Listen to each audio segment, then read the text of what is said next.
근데 얘 특선을 따라서 혹시 저거 누구 그룹이에요? 좀 이쪽으로 좀 모여주셔야지.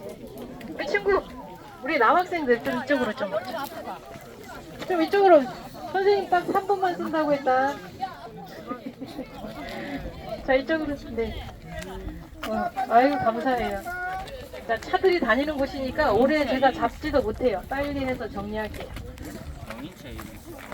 네. 자, 다 온 것 같으니까 아까 하던 얘기 마저 하겠습니다. 11월 15일 날 마을 주민 10명이 먼저 총살을 당하고 마을 주민들이 이제 일주일 후에는 또 이 동강리 전부 마을이 불탑니다. 우리가 마을이 존재가 어딘지 모르지만 이 뒤쪽, 양쪽 모두가 마을이 있었던 곳이고요. 수많은 사람들이 이제 군인과 경찰을 피해 다니게 됩니다. 그 당시부터 어떤 일이 있었냐면요.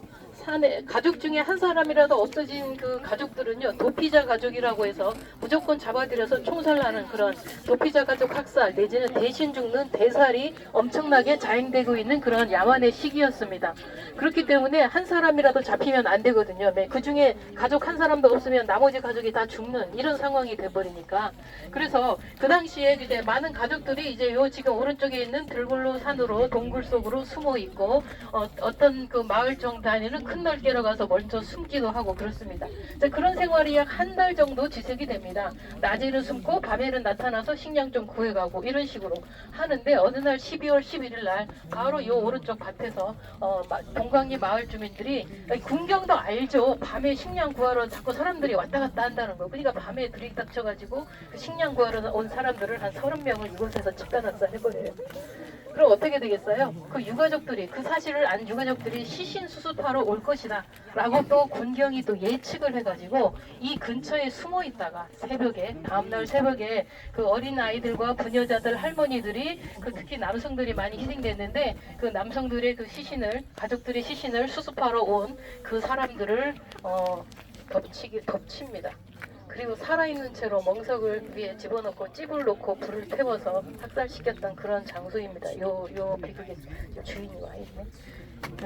여기입니다. 그래서 동강리 마을이 정말 그 군경에서 잔인하게 희생된 그 대표적인 사례 중에 하나가 살아있는 사람을 생화장 시켰다는 그런 이야기가 있는 그런 비극적인 장소이고요. 그로 인해서 4.3 기간 동안 희생된 국가 희생자가 약 170명에 넘는 그런 희생자가 된 그런 마을인데요.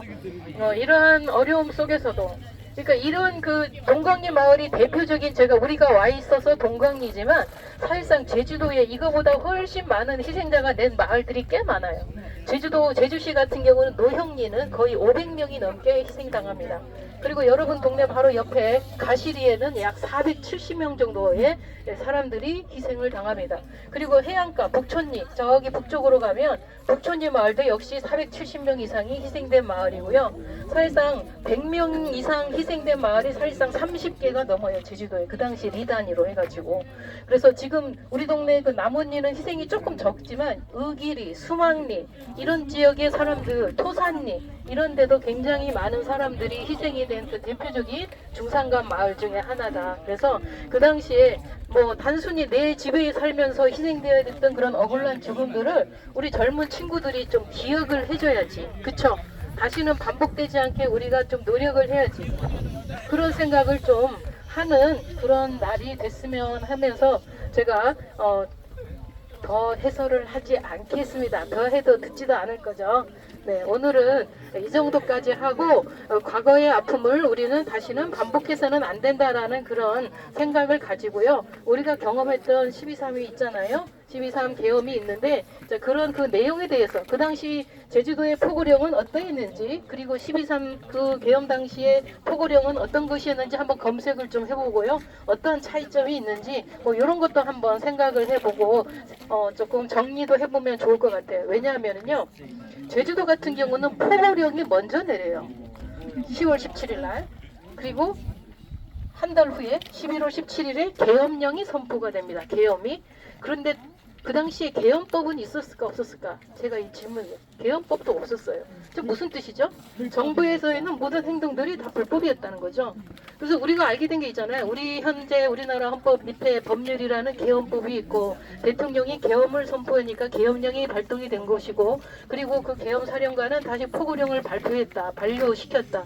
요 순수는 우리가 좀 알 필요가 있는데 그 국가 공권력이라는 것은 아무데나 쓰면 안 되는 거예요. 계엄이라는 거. 왜냐하면 국민의 기본권을 완전히 제한하는 것이기 때문에 엄청난 그 법률적인 요건이 필요하고 특히 전시, 사변, 전쟁에 준하는 그런 위기 상황이 아니면 계엄을 내릴 수가 없다.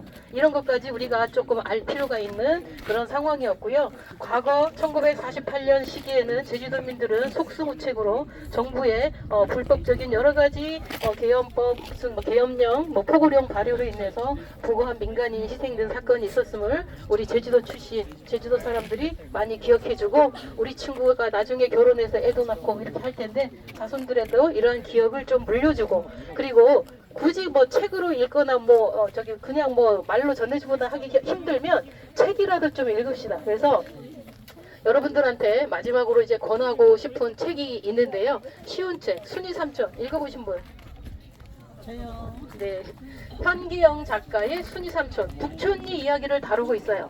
그 다음에 돌담의 속삭이는 혹시 읽어보신 분? 돌담의 속삭이는 그거는 토산리 이야기를 다루고 있습니다. 그러니까 그리고 작별하지 않는다 읽어보신 분?